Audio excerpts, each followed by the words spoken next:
나라 역사하신 하나님께서 오늘 여러분들에게 말씀으로 찾아와 주시기를 주님의 이름으로 축복합니다. 여러분이 영안이 열리고 영적인 귀가 열려서 하나님 말씀이 선명하게 들리고 하나님의 인격을 마음껏 경험하는 복된 시간 되시기를 주님의 이름으로 축복합니다. 아멘. 일본에 아주 희한한 물고기가 하나 있어요. 저도 한번 본 일이 있는데요. 저는 얘를요 어항에서 봤어요.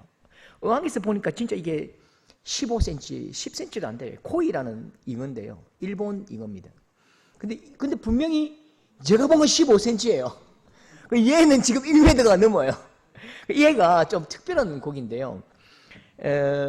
이 코이라는 물고기는 내가 자라가는 환경, 살아가는 환경에 따라서 나의 몸집이 결정됩니다. 그러니까 조그마한 어항에 넣어두면 나는 10cm, 15cm밖에 안 자라요. 근데 얘를요 저 큰 호수에 넣어버리면 그냥 1m씩 크게 자란다고요. 똑같은 물고기인데 내가 어떤 세계에 살아가느냐, 내가 경험하고 누리는 세계가 어디냐에 따라서 나의 크기와 나의 꿈의 깊이와 나의 한계가 결정된다고요. 여러분, 환경은 굉장히 중요합니다. 내가 살아가는 터전은 굉장히 중요하고요. 내가 살아가는 환경과 내가 만나는 사람이 나를 결정해 간다니까요. 여러분, 저는 오늘 이 시대에 대한민국 사회와 또 우리 교회가 가지고 있는 아픔이 뭐냐면요, 그건 자라지 않는 것입니다. 다시 말해서 어른이 안 되는 거예요. 몸은 자라죠. 근데 마음이 자라지 않고 책임감이 자라지 않고 주인의 마음이 자라지 않는 것, 그게 굉장히 큰 문제인 것 같아요. 꿈이 자라지 않고 세상을 보는 비전의 시력이 자라지 않기 때문에 그게 계속 어린아이로 남는 거죠. 여러분, 왜 그럴까요? 그건 둥지를 떠나지 못하기 때문입니다. 조그마한 어항에서 살기 때문이죠. 그 어항이 엄마품입니다. 그래서 작은 어항에 사는 이 물고기처럼 믿음도 10cm, 꿈도 20cm 그렇게 산다고요. 혹시 여러분 중에 누군가 이렇게 결혼 준비를 하는데 누군가 사귀는 남자친구가 나이가 30인데 30쯤 됐는데도 교통사고 탁 났는데 당장 엄마한테 전화해서 엄마, 나 교통사고 나서 어떻게 해야 돼? 그런 남자친구는 빨리 제거해야 돼요. 빨리 그냥 이혼도 하지 말고 그냥 다음 주부터 만나지 말자 하고 핸드폰 꺼버려야 돼요. 회사에서 이렇게 막 울면서 엄마, 나 과장님께 혼났어.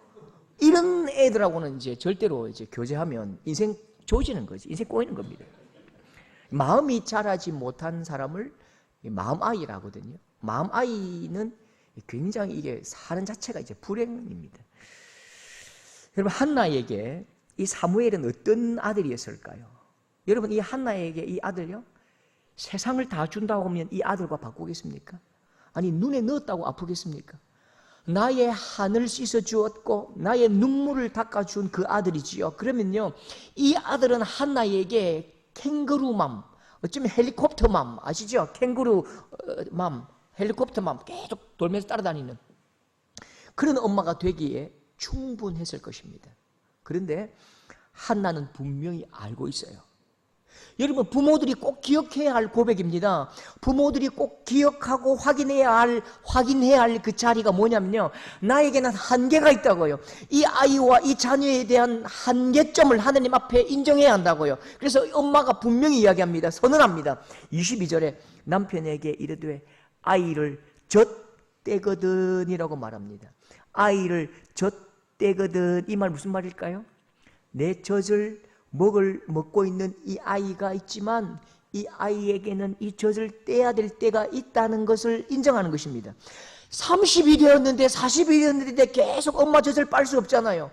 엄마 젖뿐만 아니라 엄마의 교훈을 듣고 엄마 시키는 대로 엄마가 가라면 가고 엄마가 일어나라 하면 일어나고 엄마가 청소하라면 청소하고 엄마가 직장 가라면 직장 가고 그럴 수 없는 거죠. 엄마가 줄 수 있는 것은 엄마 품에서 나는 그 음식이요, 젖일 뿐이지요. 한계가 있고 때가 있고 시기가 있습니다. 엄마의 어항은 절대로 내 아들, 딸들의 인생을 담을 수 없습니다. 엄마, 아빠의 어항은 절대로 내 아들, 딸의 인생을 담을 수 없다고요. 그래서 여러분, 한나는 아들을 크고 넓은 호수로 흘려보냅니다. 어디로 보내지요? 세상에서 가장 넓고 세상에서 가장 깊고 세상에서 가장 우람한 바다로 보내고 있지요. 그 넓고 깊은 바다, 하나님의 품이지요. 어미의 품에서 하나님의 품으로 떠나보낸다고요. 22절에 여호와 앞에 뵙게 하고 거기에 영원히 있게 하니라. 내 작은 어항에서 너는 10cm, 15cm 자랄 아이가 아니야. 하나님 앞에 기도하면서 기도로 낳은 아들이기 때문에 너는 하나님의 꿈을 꾸고 하나님의 소망을 품고 하나님의 폭만큼 자라야 돼. 그래서 하나님의 바다로 그냥 흘려보낸다고요. 실컷 헤엄치라고요. 마음껏 자라라고, 우뚝 한번 서보라고, 커보라고, 커져보라고. 그냥 하나님의 바다로 흘려보내는데요. 하나님의 바다에서 마주치는 풍랑이 만만치 않습니다. 혹독하고 고달프지요. 그런데 사무엘은 그 혹독한 바다 그곳에서 하나님의 바다에서 꿈이 커지고 하나님의 바다에서 생각이 커지고 마음이 자라는데요. 얼마나 영적인 깊이와 영적인 크기가 커지는지 하나님의 꿈만큼 자라고 하나님의 생각만큼 하나님의 비전만큼 막 몸과 마음이 우람해진다고요. 하나님의 소원만큼 커진다고요. 단단한 어깨에 민족의 죄의 짐과 민족의 아픔을 덜쳐맬 만큼 어깨가 강해지고 힘이 강해지고 민족의 아픔을 걸머맬 만큼 하나님 앞에 쓰임받는 꿈의 사람, 희망의 사람이 되지요. 여러분, 참 안타까운 현실은 성도들의 가정에서도 분명히 낳을 때는 기도로 낳았는데 기도로 낳은 그 아들, 딸들을요, 초등학생, 중학생만 되면 전부 다 땅을 이식시켜버립니다. 화분갈이 해버린다고요. 분명히 하나님의 품에서 하나님의 말씀으로 길러내야 되는데 화분갈이 해버리면서 세속주의 물결과 자본주의 물결 속으로 그 바다 속으로 땅 속으로 화분갈이 해버리니까요.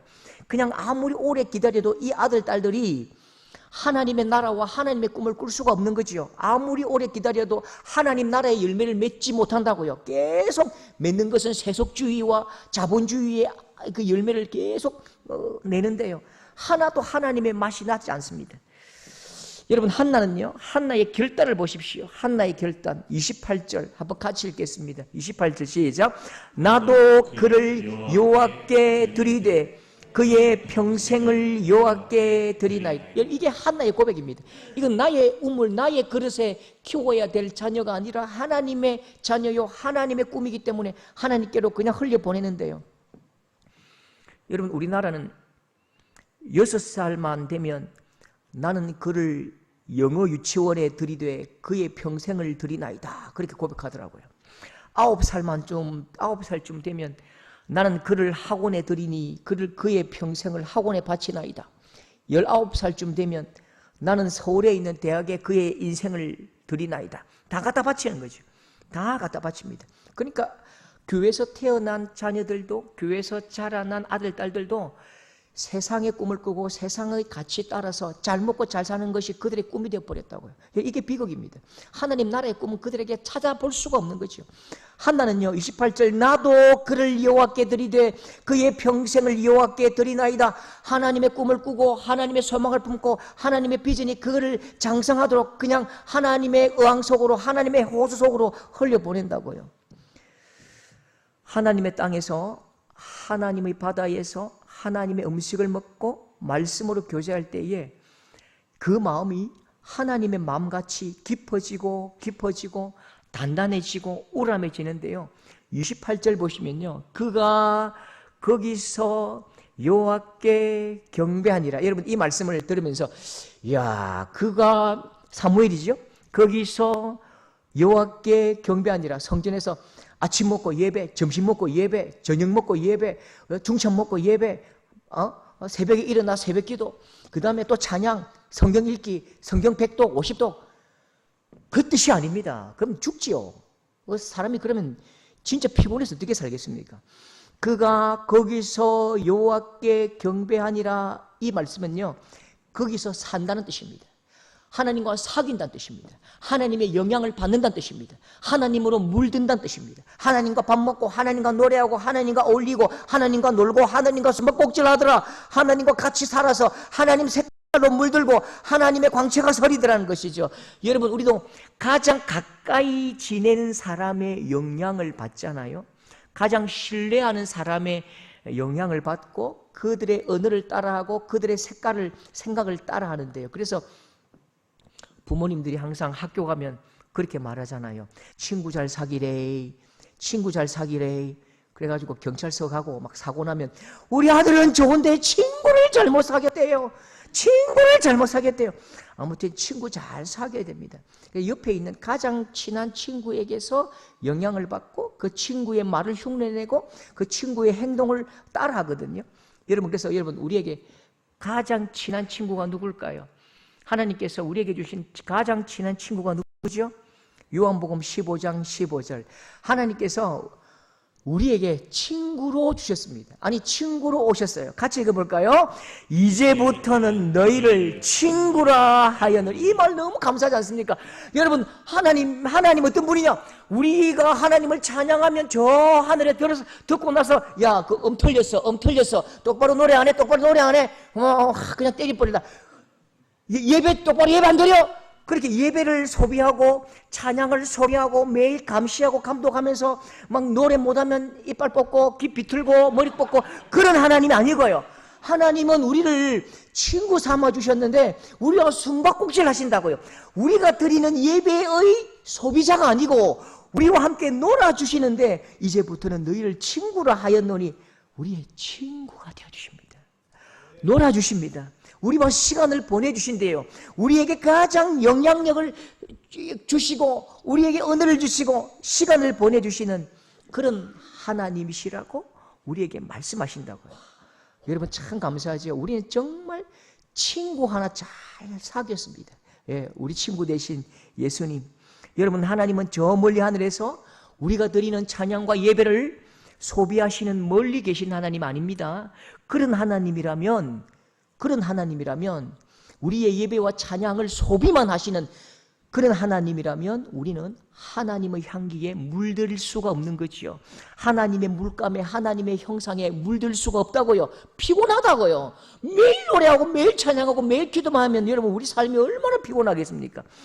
저 멀리 하늘에서 우리의 예배만 날름날름 그렇게 맛보고 평가하는 그런 하나님이 아니라니까요. 그건 종교입니다. 우리 복음은 종교가 아니라 관계요, 인격적 관계요. 하나님께서 우리의 아빠 되셨고 친구 되어주신, 우리와 함께 노시고 우리와 함께 놀고 어울려가는 가장 가까운 분이십니다. 여러분, 예수님은 저와 여러분의 친구임을 믿으시기 바랍니다.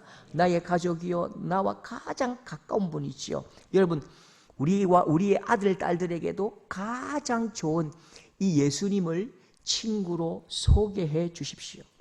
친구에게 맡겨 주십시오. 예수님과 좀 친해 보십시오. 그 품에서 놀게 하십시오. 예수님과 친한 게 복입니다. 예수 잘 믿는 게 복이고요. 예수님과 가까운 것이 복입니다. 여러분, 부모님들 계신데요.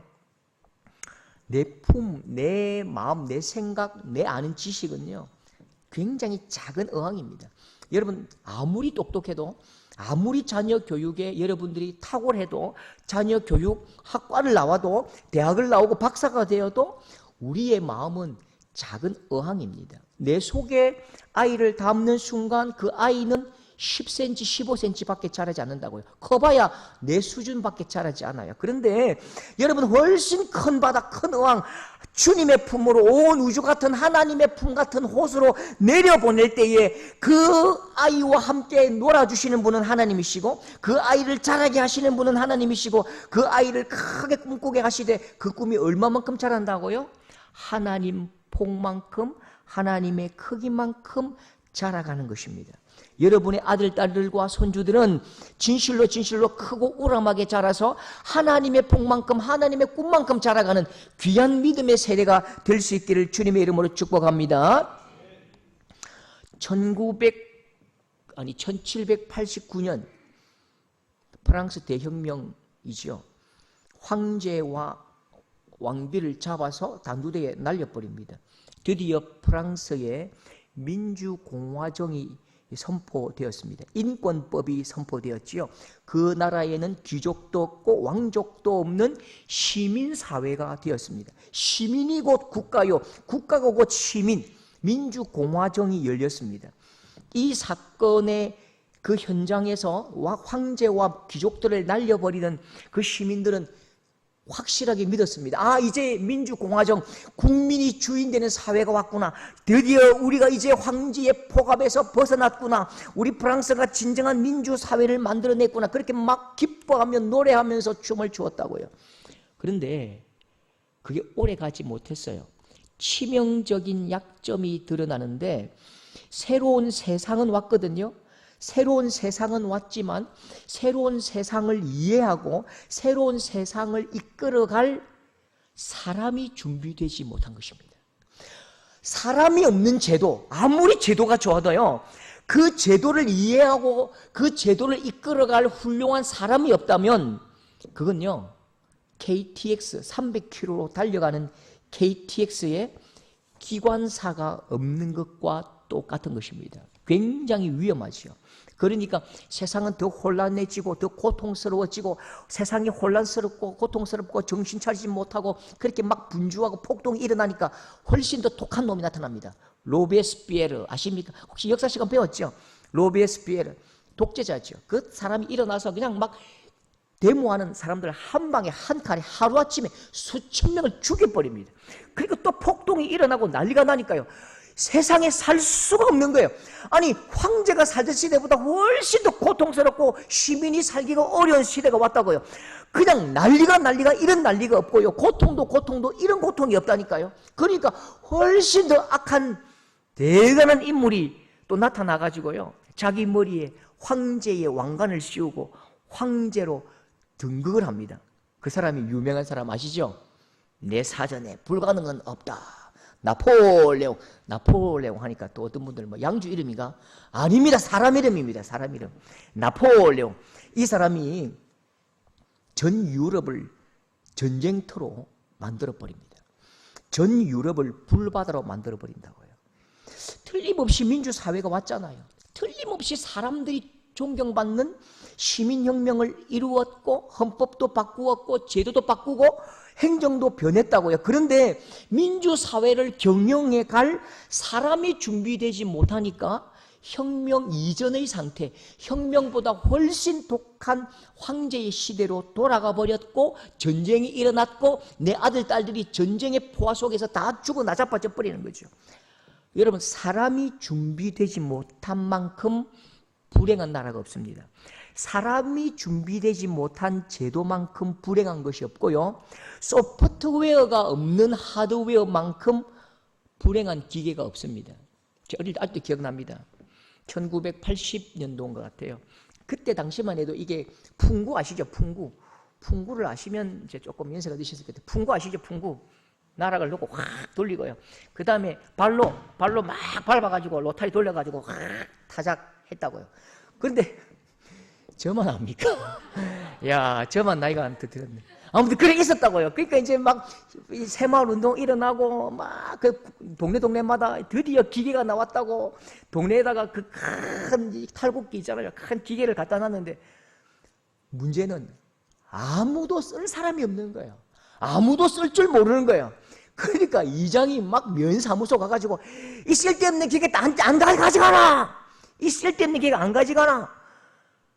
여러분, 이게요, 아무리 좋은 기계가 와도 그걸 돌릴 수 없는 사람이 없다는 건 불행한 것입니다. 소프트웨어가 없는 슈퍼컴퓨터, 그건 고물단지고요, 쓰레기입니다. 1984년도쯤인데요, 우리나라에 시가 한 편 이제 발간되었습니다. 어떤 시냐면, 새벽 쓰린 가슴 위로 차가운 소주 한 잔을 붓는다. 노동자의 햇 새벽이 솟아오를 때까지, 뭐 이런 쭉 긴 시가 있어요. 84년도. 지금은 국정원 조사 안 하는데 그 당시에 이 시를 읽으면 바로 국정원에서 들어오라고 합니다. 굉장히 조금 위험하게 취급되던 시였습니다. 이 시가 박노해라는 시인인데요, 노동의 새벽이라는 시입니다. 16살에 서울로 상경을 하거든요. 공장에 취직을 하고, 그러면서 구로공단에서 16, 17 그 청년들이 손이 잘리고 잠을 자지 못해서 미싱을 돌리다가 과로사하고 이런 고통스러운 노동 현장을 본다고요. 그래서 이 청년이, 이 박노의 이 친구가, 이분이 자기의 한 목숨을 노동자의 해방을 위해 살겠다는 결단으로, 원래 이름이 박기평인데 박노해로 노동해방으로 이름을 바꿔버립니다. 이 사람이 노동해방 운동하면서 잡혀가지요. 잡혀가가지고 그냥 경주교도소에 7년간 그렇게 복역을 합니다. 이 사람이 구속될 때 저는 그 얼굴 딱 기억합니다. 그 얼굴이 얼마나 세상을 향한 분노와 적개심과 증오가 가득 찼는지요. 마치 눈빛이 독사의 눈빛 같았어요. 그렇게 잡혀가면서 이 막 노동 해방을 외치고 세상을 향한 분노와 원망으로 내가 언젠가는 복수하겠다고 그렇게 감옥에 들어갑니다. 그 이분이 7년 8년을 복역하고 나올 때에 제가 그때 대학교 4학년이었습니다.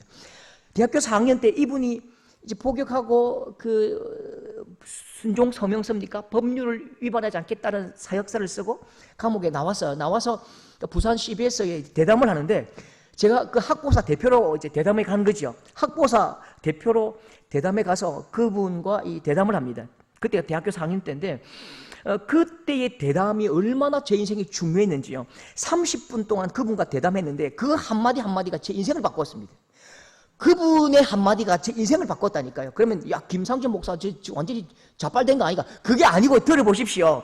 제 인생의 좌우명이 바꿨는데, 제가 그때 이분에게 물었습니다. 박노예 선생님, 당신이 7년 동안 감옥살이를 했는데, 아니 8년 동안 이상 했는데 그 8년 인생의 의미를 한번 이야기해 보라고.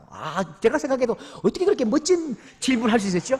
제 대학교 4학년 때, 그때 그렇게 질문했다니까요. 그 많은 사람들 앞에서 7년 감옥살이의 의미가 무엇입니까? 딱 묻는데요.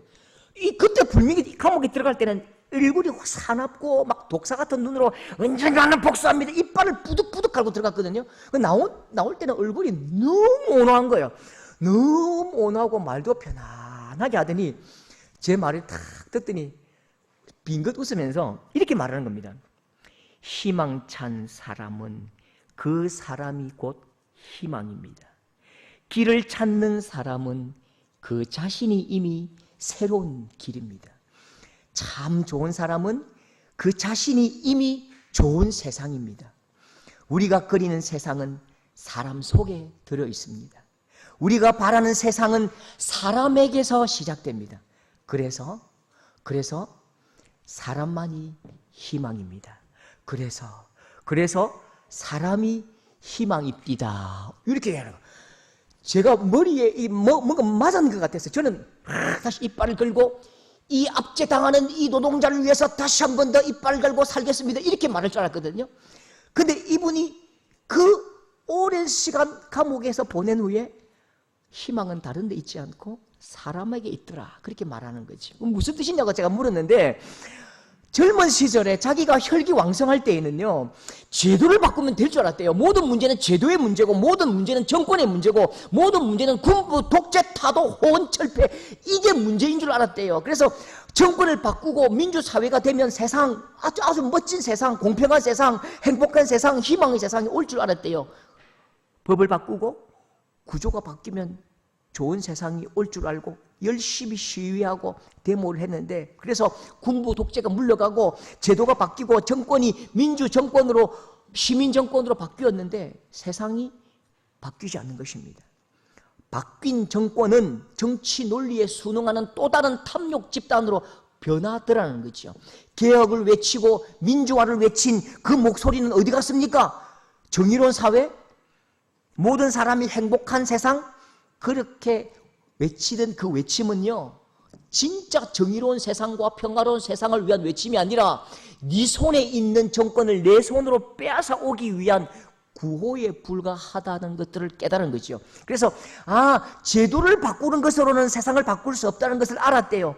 정의로운 세상을 위해서는 정의로운 사람이 길러져야 된다. 희망의 세상을 위해서는 희망에 물든 사람이 길러져야 되고, 사랑이 넘치는 세상을 위해서는 사랑합시다 말해서 되는 게 아니고 사랑이 풍성한 사람이 이 땅에 태어나야 한다는 것이죠. 그래서 사람들의 고통을 느낄 줄 아는 사랑의 사람을 길러내야 되고 세상의 행복을 전하는 행복의 사람이 태어나야 되고 그게 세상이 좋아지는 유일한 길이었다라고 7년 동안 묵상하면서 그거 하나 딱 깨닫고 나왔다는 거지요. 그래서 마지막으로 강조하고 강조하면서 사람이 희망입니다. 좋은 사람이 좋은 세상을 만들어가는 거지 제도가 만들어가는 게 아니라는 거죠. 여러분 똑같습니다. 하나님은 하나님 나라를 꿈꾸십니다. 여러분 이 땅에 하나님 나라는 공의와 정의가 실현되는 멋진 하나님 나라를 꿈꾸셨습니다. 지금도 꿈꾸시죠. 여러분 그럼 어떻게 하면 제일 쉬울까요? 어떻게 하면 제일 하나님 나라를 만드는 게 쉬울까요? 예, 하늘 문을 한번 열고요. 막 깜깜하게 만들어 놓고요. 천둥 몇 방 치고요. 태양을 거두었다가 보였다가 깜깜하게 만들었다가 거두었다가 그리고 나쁜 놈 몇 명 머리털 좀 뽑으면요 아마 다 겁을 먹고 하나님 내가 항복합니다 그렇게 엎드리고 군기 바짝 들겠지요. 몇 명만 조지면 되겠지요. 그런데 이 방법이 가장 쉽지만 하나님은 이런 방법을 사용하지 않으십니다. 절대로 이 땅에 하나님 나라를 세우실 때에 이 방법을 쓰지 않으신다고요. 악한 문명을 갈아엎고 역사와 시대를 바꾸어 가시는 하나님 나라를 만들 때에 하나님은 참 속 터지는 방법, 우리가 너무너무 답답해할 만한 방법을 쓰십니다. 그게 뭘까요? 20절입니다. 20절 같이 읽겠습니다. 한나가 임신하고 때가 이르매 아들을 낳아 사무엘이라 이름하였으니. 한나가 임신하고 임신부터 시킵니다. 여러분 하나님은 지금 400년 사사시대 죄악의 시대를 끝내기 원하시거든요. 400년의 역사의 악취를 보십시오. 그때에 이스라엘의 왕이 없으므로 21장 25절인데요. 사사기에 그때에 이스라엘의 왕이 없으므로 사람이 각기 자기의 소견에 옳은 대로 행하더라. 하느님 말씀을 버린다고요. 하느님 말씀이 없는 세상은 자기가 왕이다. 내가 왕이죠. 내 생각대로 내 맘대로 사는 것이요. 내 맘대로 말하고 내 맘대로 우상을 섬기는 것입니다. 이 400년 역사를 도려내고 하나님의 말씀이 통치하는 새로운 사회를 꿈꾸시는데 언제부터 시작하신다고요? 어떻게 시작하신다고요? 천둥과 불구덩이와 가장 강력한 제도를 사용하시는 것이 아니라 20절 한나가 임신하고 기도하는 한 여성에게 생명을 주시는 일로부터 시작하는 것입니다. 사람을 준비시키시고 사람을 일으키시고 생명을 일으키신다고요. 여러분 출애굽기에도 똑같은 장면 있잖아요. 출애굽기 1장 13절에 보면 이스라엘 자손에게 일을 엄하게 시켜 어려운 노동으로 그들의 생활을 괴롭게 하니 그 시키는 일이 너무 모두 엄하였더라. 전부 죽을 지경입니다. 내 아들이 나일강에 악어밥으로 던져진다고요. 매일매일 노동에 시달려 목에 피가 올라오고요. 절대로 하나님의 이름을 부를 수 없는 그 땅에서 하나님은 하나님의 이름을 부르고 하나님의 영광을 드러내는 새로운 세상을 꿈꾸시는데 당장 내가 호흡이 가쁘고 숨 가쁘고 죽을 지경인데 어떻게 일을 시작하시는가? 출애굽기 2장 1절 보십시오. 똑같습니다. 같이 읽어볼까요? 레위 가족 중 한 사람이 가서 레위 여자에게 장가들어 그 여자가 임신하여 아들을 아니 이 해도 너무한 거 아닙니까? 숨 넘어갈 판이라니까 지금요. 지금 다 죽게 생겼다니까요. 앞가죽 뒷가죽 백가죽이 지금 같이 붙을 판인데 하늘을 뒤집어서 제도를 바꾸고 땅을 엎어서 정책을 바꾸셔야 되는데 우리는 그렇게 좀 빨리 해결하고 싶은데 하나님은 어떻게 하신다고요? 어디 좋은 총각 없나? 어디 좋은 처녀 없나? 그렇게 찾고요. 결혼시키시고 1년 뒤에 그 여자가 임신하여 아들을 낳으니 그가 잘생긴 것을 보고 석 달 동안 그를 숨겼다. 하나님은 진짜 숨가쁘게 하십니다. 얼마나 하나님은 느리신지요. 이 충청도 분보다 하나님의 고향은 충청도보다 한 10배 느리신 것 같아요. 우리 경상도 출신들은 잘 안 맞아요. 예수 믿는 게 너무 힘들어요. 안 맞아요. 좀 내 속도에 안 맞춰주신다니까요. 하나님은 너무 느려요. 근데 하나님의 방식입니다. 여러분 우리는 부흥의 시대를 열망하잖아요. 우리는 모두 부흥을 위해서 기도하는데 여러분 부흥이 뭐죠? 사람이 많이 모이는 것, 그건 부흥이 아닙니다. 사람이 많이 모이는 것은 흥행입니다. 부흥은 그 땅에 하나님의 말씀이 충만한 것입니다. 하나님의 말씀 앞으로 사람들이 돌아와서 한 사람이라도 회개하는 것입니다. 하나님의 말씀대로 살기를 결단하고 회개하고 말씀의 사람이 되는 것, 그게 부흥입니다. 여러분, 하나님이 준비하신 사람 사무엘이 자랐거든요. 사무엘의 시대는 어떤 시대지요? 사무엘상 3장 1절에 보면 말씀이 희귀하여, 같이 읽읍시다. 시작. 여호와의 말씀이 희귀하여 이상이 흔히 보이지 않았더라. 절대 절망의 시대, 멸망의 시대의 핵심은, 굶주림의 시대의 핵심은 하나님의 말씀이 들리지 않는 것입니다. 말씀이 없는 것입니다. 그런데 사무엘이 하나님의 말씀을 이끌고 말씀의 사람으로 부흥을 일으킵니다. 말씀을 이끌고 온다고요. 이걸 미스바 대부흥 운동이다, 그렇게 말하지요. 미스바 대부흥 운동입니다. 말씀이 들리지 않는 시대에, 말씀이 들리지 않기 때문에 어느 누구도 말씀대로 살지 않는 그 시대에, 내 생각대로 사는 멸망의 시대에, 이 멸망의 시대에 말씀을 이끌고 와서 말씀을 물들이고 말씀대로 살아보라고 부흥의 시대를 이끌어 왔는데, 여러분, 이 한 사람이 어떤 놀라운 일들을 일으키는지 보십시오. 사망에서 생명으로, 죽음에서 하나님의 나라로 이끌어가는 이 놀라운 변화, 혁명을 보십시오. 사무엘상 7장 4절 말씀입니다. 같이 읽겠습니다. 이스라엘 자손이 바알과 아스다롯을 제거하고 여호와만 섬기니라. 사무엘이 이르되 온 이스라엘은 미스바로 모이라. 내가 너희를 위하여 여호와께 기도하리라. 이스라엘 자손이 뭘 버렸다고요? 바알과 아스다롯을 버리고 하나님을 섬기고 온 사람들이, 백성들이 모여서 미스바에서 말씀을 읽고 듣고 기도하고 하나님 앞에 나와서 찬양하고 예배하는 새로운 시대, 거룩한 시대가 온다고요. 혁명이 일어나고 예수 혁명이 일어나고 하나님의 나라가 세워지는데, 누가 그렇게 한다고요? 제도가요? 아니 뭐 엄청난 하늘문이 열려서 폭포가 쏟아지고 우박이 떨어졌습니까? 그렇지 않지요.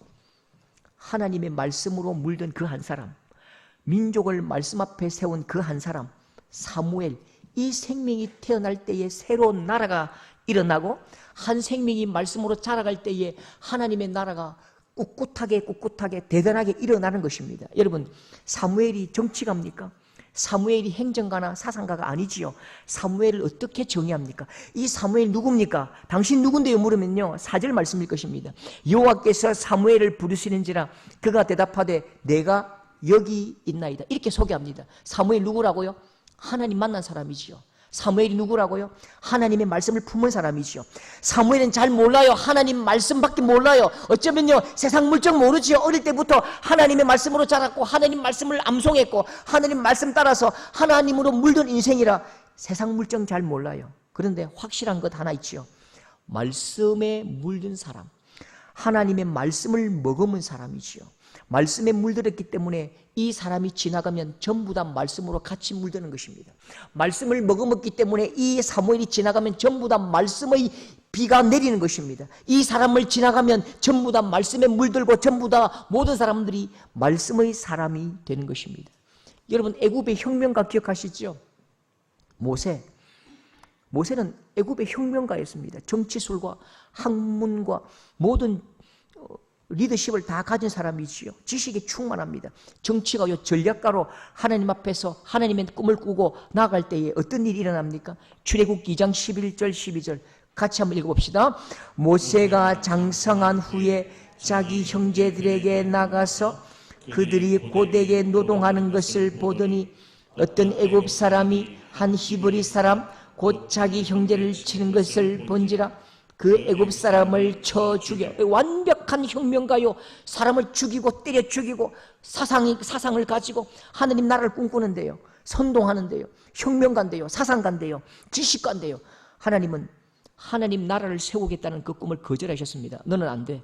사상가, 철학, 뭐 혁명, 아니 뭐 대단한 선동, 정치 구호 안 된다고요. 그걸로 하나님 나라가 서는 게 아니라고요. 언제까지 하나님께서 이 모세를 거절하십니까? 사상가, 철학가, 지식가, 이 때가 전부 다 빠지고 오직 떨기나무 아래에서 하나님을 발견하고 하나님을 만나고 하나님의 말씀을 들을 때에 하나님 말씀이 그 마음속에 새겨지기까지 하나님은 40년 동안 그를 기다리신다고요. 때를 뺀다고요. 세상의 때를 다 빼고 말씀의 물이 들기까지 기다리신다고요. 여러분, 부흥은 열정과 구호로 이루어지는 것이 아닙니다. 부흥을 위해서 매일매일 철야기도 하고 금식기도 한다고 해서 벼락같이 임하는 게 아니라니까요. 여러분, 말씀으로 축축하게 젖어서 그 사람이 말씀이 된 사람, 말씀이 마음에 새겨져서 그 사람이 곧 말씀이 된 사람, 부흥의 사람이 일어나야 부흥의 시대가 오는 것입니다. 하늘이 열리고 엄청나게 막 벼락과 우박으로 쏟아져서 부흥의 시대가 오는 게 아니고요. 우리 서도교도 오늘부터 말씀이 된 사람, 말씀으로 물든 사람, 말씀을 받은 사람, 그 한 생명이 오랜 시간을 거쳐서 말씀을 가진 부흥의 사람이 일어나야 10년 뒤, 20년 뒤 우리에게 부흥의 시대가 임하는 것입니다. 여러분, 하나님 나라에도 사람이 희망입니다. 스스로 말씀이 되고 스스로 하나님 나라가 된 사람, 그 사람이 희망이지요. 부흥의 시대는 시대의 이름으로 찾아오는 것이 아니라 사람의 이름으로 찾아오는 것입니다. 여러분, 우리 아이들이 곧 부흥입니다. 부흥아, 부흥아, 박부흥, 김부흥, 이부흥, 우리 아이들이 부흥의 시대입니다. 여러분, 참 안타깝지요. 언제부턴가 참 이 다음 세대가 사라져버리고 너무너무 가슴 아픈 일입니다. 참 가슴 아픈 건요, 집 짓자 하면요 다 빚을 내도 괜찮아요. 빚을 내기도 하고 막 대출도 받아요. 근데 사람 세우자, 아이들 키우자 하면요 절대로 빚 안 냅니다. 절대로 돈 안 냅니다. 절대로 투자하지 않아요. 있는 것 그거 쓴다고요. 그게 안 되는 비결입니다. 여러분, 교회는 건물이 아니라 생명이고 사람입니다. 할 수 있다면요, 진짜 어린 생명, 영혼 100명만 구할 수 있다면요, 아니 50명만 구할 수 있다면 이 건물 다 팔아도 됩니다. 그게 그 정도의 각오가 되어 있어야 돼요. 그거 다 팔고 다 내어줘도 사람을 구할 수 있다면 그 아이들이 말씀이 되고 말씀으로 자라고 말씀으로 물든 그 아이들이 자라야 부흥의 시대가 오고 하나님의 꿈이 이루어나고 하나님의 시대가 오는 것입니다. 여러분, 우리 다음 세대 위해서 많이 좀 기도해 주십시오. 우리 청년들이 하나님 결혼 좀 잘하게 해달라고, 하나님 우리 청년들이 제발 좀 이 세상이 주는 그 가치에 물들지 않도록, 결혼을 돈 있어야 결혼하지, 그 거짓말이라고요. 결혼은 믿음으로 하는 것입니다. 결혼은 믿음으로 하는 것이라니까요. 키 180 넘어야 결혼하지, 그게 악한 거라니까요. 160 넘어도 결혼할 수 있다니까요. 160 안 돼도 믿음의 사람과 결혼하는 것입니다. 결혼은 탤런트로 하는 게 아니고요. 결혼은 믿음의 언약을 맺고 하나님의 나라를 세우는 것입니다. 여러분, 애는 돈 있어야 애 키우지, 그게 악한 거라니까요. 악한 사탄 마귀가 우리에게 심어주는 말이라니까요. 하나님, 우리 청년들이 27, 8만 되면 빨리 결혼하게 해주시고, 아이는 넷씩 낳게 하시고, 실수로 한 명 더 낳게 하시고, 하나님께서 은혜로 자라게 하시고, 하나님께서 먹이시고 입히시고 꿈꾸게 하시는 그 놀라운 현장을 이 세대가 아닌 하나님의 나라를 꿈꾸는 우리 청년들 될 수 있도록 꼭 많이 기도해 주십시오. 진실로 하나님 우리 교회 유아세례 좀 베풀게 해주십시오. 우리 유아세례 1년에 한 10건, 20건, 30건씩 베풀고요, 이곳에서 결혼식도 하고 막 메어 터지는 그런 교회 될 수 있도록 여러분, 우리 다음 세대를 위해서 꼭 많이 기도해 주시는 여러분 될 수 있기를 꼭 바랍니다. 하나님께서 꿈꾸시는 부흥의 세대를 보고 하나님께서 꿈꾸시는 능력의 세대를 보는 우리 귀한 믿음의 세대가 될 수 있기를 주님의 이름으로 축복합니다.